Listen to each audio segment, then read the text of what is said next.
This week on the Ketchup, we are giving things the multiverse treatment because trying to figure out what's going to happen in the next Doctor Strange film has been maddening. And then we're going to head back in time to a galaxy far, far away as part of our month-long celebration of everyone's second favorite pop culture holiday, May the 4th.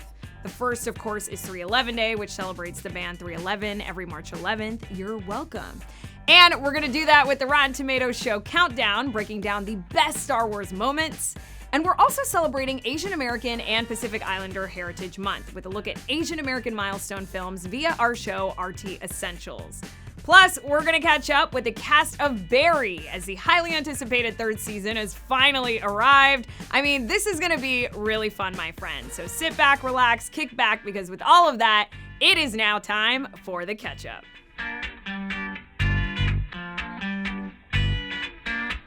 Welcome to The Ketchup, your destination for the latest news in the world of movies and TV, straight from Rotten Tomatoes. And don't forget, we've also got recommendations for what to watch coming your way, because doing the constant scroll to try and find something to watch can be an absolute weekend night killer and fun sucker and candlelight blower. I mean, you get the idea. The fate of the multiverse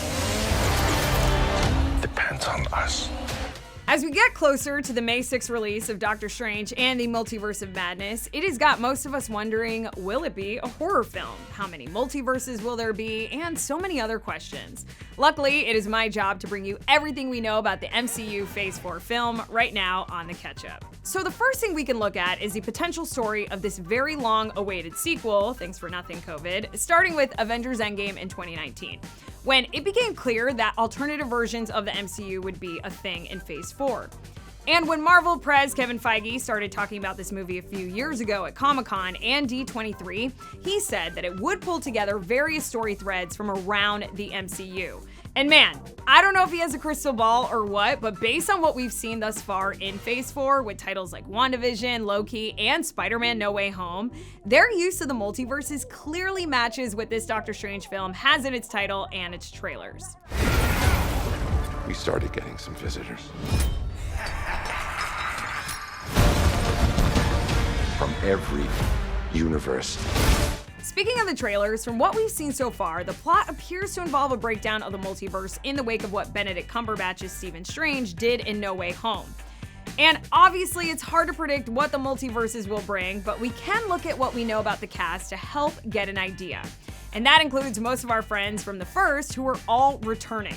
So why not start at the top with Benedict? I mean, he's clearly going through some stuff. Did you see the part in the trailer where his face is like breaking into different squares? I mean, that can't be good. And along with what happened in No Way Home, there's also the potential lingering effects of the whole snap and blip that happened in Phase 3. And lucky for us, we get to see Cumberbatch and others also play variants of their characters as well. Hello, three-eyed dark Doctor Strange. Okay. We're also going to get to see Rachel McAdams return as Dr. Christine Palmer, and as variants of Christine. Now, she was the Good Doctor's love interest in the first film, but we see her in the trailer getting ready to marry someone else. It's rumored pretty hard that Tom Hiddleston will also grace us with his presence as Loki, which makes sense, and clearly Elizabeth Olsen will join the fun as Wanda Maximoff and the Scarlet Witch, as in they are two different people. Now, the visuals seem to fit the chaos that Catherine Hahn's Agatha Harkness predicted in WandaVision about Wanda's journey to becoming Scarlet Witch. I mean, guys, it was Agatha all along. I had to, sorry. And if you quote Star Trek The Next Generation a lot like I do, it is important to look at the return of Patrick Stewart to Marvel, aka Charles Xavier from the X-Men movies, whose voice is clearly heard in one of the trailers. So, does this mean that we're finally gonna get mutants in the MCU, the big X-Men franchise and MCU crossover? Who knows? I mean, that's the beauty of multiverses. He could be a very different variant of Xavier from the one that we know, or it could just be a whole new character altogether. I mean, Patrick Stewart has got range, Shakespearean range at that. We should tell him the truth. all jokes about me allegedly liking Star Trek aside, what I'm actually most pumped for is the live-action debut of a new character, America Chavez. She is played by Xochitl Gomez in this film, and I am a major fan of her ever since watching The Babysitter's Club on Netflix. And, at least in the comics, America Chavez is capable of jumping around the multiverse under her own power, so this all seems like a great fit, and I cannot wait. Which brings us to the film's director, Sam Raimi, who stepped in after the first film's director, Scott Derrickson, left the project along with his head writer after a disagreement in the direction of the story. Now, Derrickson's more horror-centric resume was reason to believe the rumors that this film could definitely go the horror route. But Sam Raimi, who said that he was done with superhero movies after Spider-Man 3 in 2007, has hinted that horror is still very much involved and does have the chops to pull it off, along with whatever else the multiverse throws at us. Especially since he's working with low-key head writer Michael Waldron. You're taking me somewhere to kill me. No, I'm taking you someplace to talk. Well, I don't like to talk. But you do like to lie, which you just did. Because we both know you love to talk. All right, my friends, that is what we know. Of course, you can find more at RottenTomatoes.com, and don't forget to hit us up on social media and tell us what you think is gonna happen. And like I said earlier, we take May the 4th pretty seriously around here, which is why one day of celebrating is just not enough. We're gonna do it the whole month. And we're doing it on pretty much all of our shows here at Rotten Tomatoes. So let's take a quick peek at one of those on this week's RT Highlights, starting with Countdown, which is bringing us the best Star Wars moments. Number 4, Duel of the Fates, Star Wars Episode 1, The Phantom Menace. The final act of The Phantom Menace has everything you need in a Star Wars movie. But the standout by far is a three-way lightsaber fight between Qui-Gon Jinn, Obi-Wan, and Darth Maul. Wielding his dual lightsaber, Maul shows his true skills. And despite battling for a good amount of time, Qui-Gon meets his demise. Obi-Wan eventually avenges Qui-Gon, but as we learned later in the Clone Wars, Maul survived the attack. This sequence is awesome, but what makes it truly amazing is John Williams' epic score, Duel of the Fates. We love the fight sequence, but the music makes it far more memorable.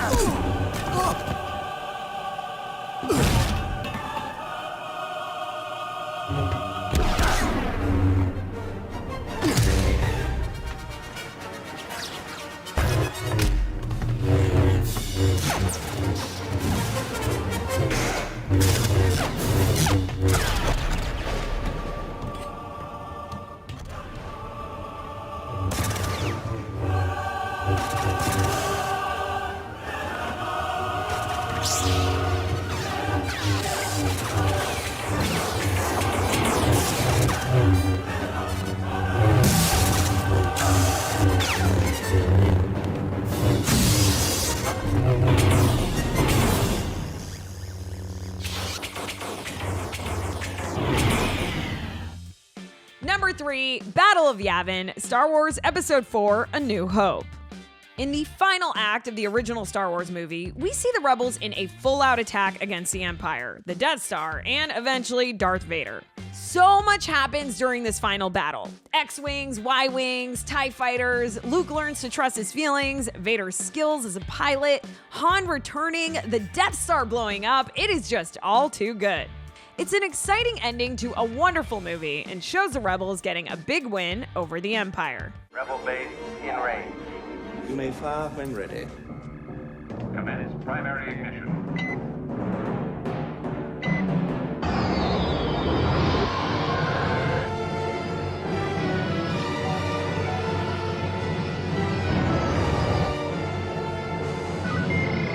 Have you now? What?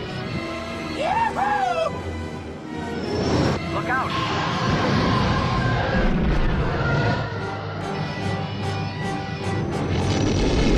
You're all clear, kid. Now let's blow this thing and go home.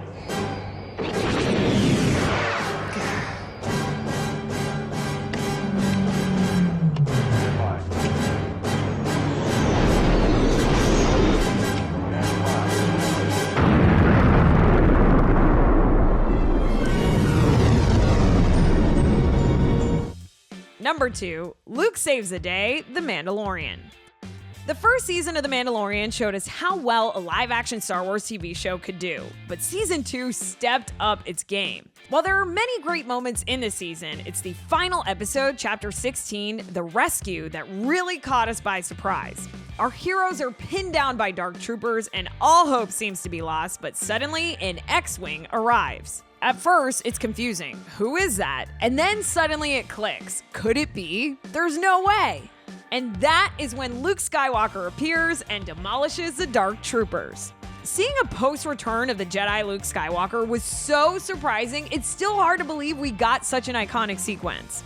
Luke cuts through the dark troopers like nothing, and to top it off, he recruits Grogu to be part of his new Jedi Academy. It is an unbelievable action sequence, followed by a heartfelt moment to end the second season of The Mandalorian.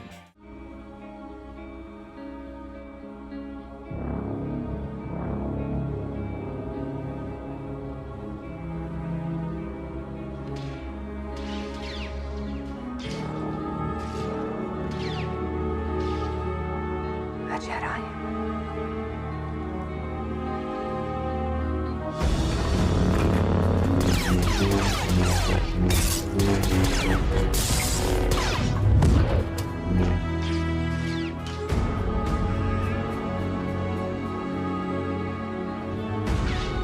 Oh wow, so weird. That voice sounds so familiar. Okay, so I know we're all gonna need some more of that countdown, especially to find out what is number one. So be sure to check out Countdown. New episodes air every week and I host it. And for more lists and scores, be sure to check out RottenTomatoes.com. Next up, we are gonna shift our celebrating from R2-D2 and C-3PO to AAPI, as in Asian-American and Pacific Islander Heritage Month. And one way we are doing that here at Rotten Tomatoes this month is by taking a deep dive into some of the milestone films made by and featuring some of the most talented and influential Asian American filmmakers and actors in Hollywood. This is RT Essentials. This whole time, you were right here. When Dad died, you know, Ma and I could have really used your help. I know. Blooming into the next spot on this list is 2019's musical drama Yellow Rose. With Filipino-American film director Diane Paragas at the helm, this film follows Rose, played by Eva Noblezada, a Filipina illegal immigrant teenager who has dreams of leaving her small town in Texas to become a country music singer. But when her mother, played by Princess Panzalan, is detained by immigration, Rose is forced to flee the scene, and she embarks on a journey of self-discovery while searching for a new home in the honky-tonk world of Austin, Texas. The film, which Diane Paragas had been working on since 2004, also stars Lea Salonga and Dale Watson, and premiered at the Los Angeles Asian Pacific Film Festival in May of 2019. It went on to win 13 film festival awards, mostly in recognition of Paragas directing and the performances by Noblezada and Salonga. Also receiving a lot of love was the soundtrack for this musical film, which features singing from Paragas as well as Noblezada, Salonga, and Dale Watson. The ones on the left, they're a little cheaper. Yeah. Thanks.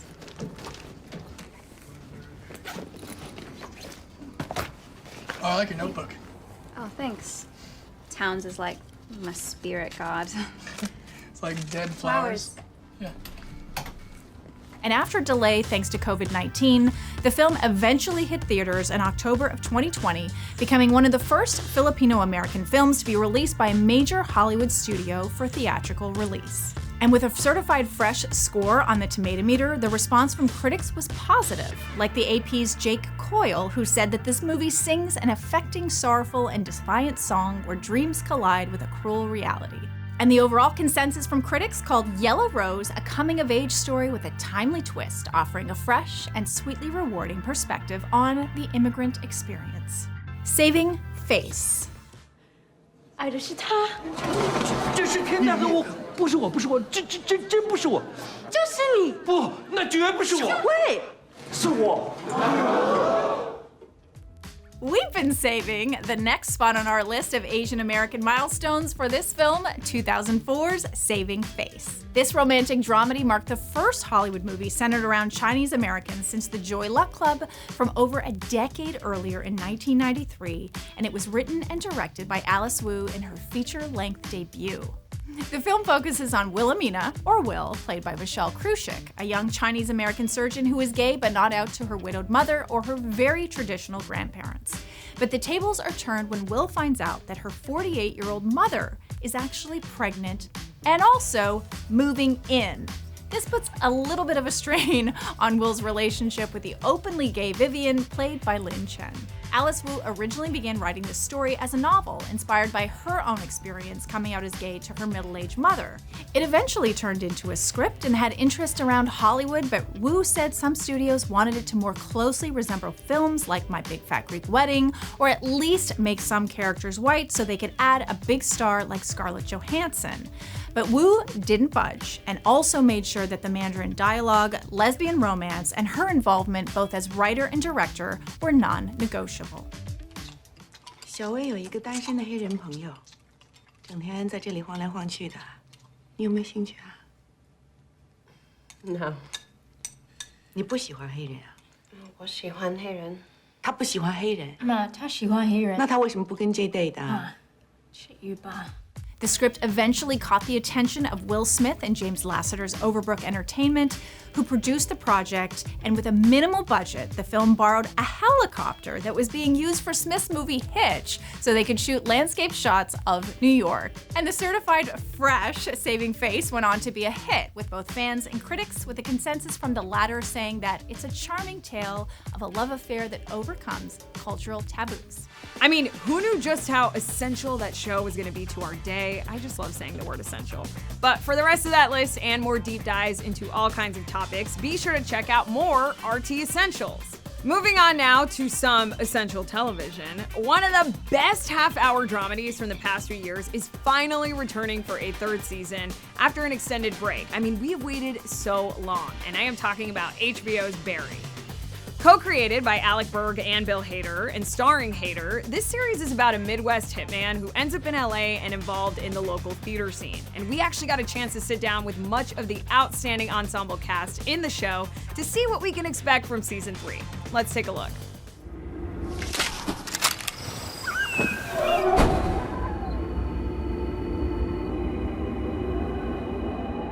Well, first of all, thank you so much for giving us season 3. It's absolutely amazing. I have to say, I've seen it, but for the folks who haven't yet, the trailer, let's just say, previews that Barry's having a rough go of it and really having a hard time balancing. So what was it like jumping into the chaos of where we left him in season 2 for season 3? You know, it's a different it's a tough season. You know, it was a tough thing to kind of figure out. But you know, he's definitely I don't know, his back is against the wall this season. I don't know how else to say it.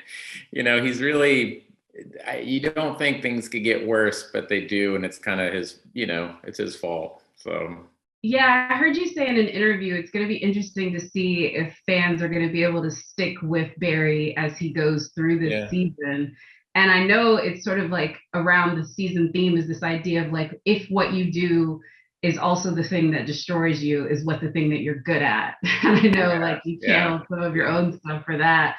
I do have to say, like, what do you think themes are going to play out on that? And how therapeutic was it to kind of like write that through a season of television? Yeah, I mean, I never try to, doing this stuff is never therapy for me in any way. Hopefully people don't watch the show, especially some of the scenes, and think, oh, he's working something out, because they'll be like, oh, he's a monster.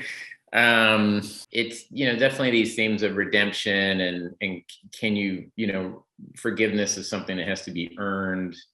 And then is forgiveness even a thing, you know, and I don't really know the answer to these things. And that's why it's fun to create stuff, because you can kind of ask yourself these questions and try to figure it out. But this season, he's definitely in a darker place than he has been the first 2 seasons, and that's really saying something. So I don't know if Yeah, we I'm might. scared. It's still a comedy, right?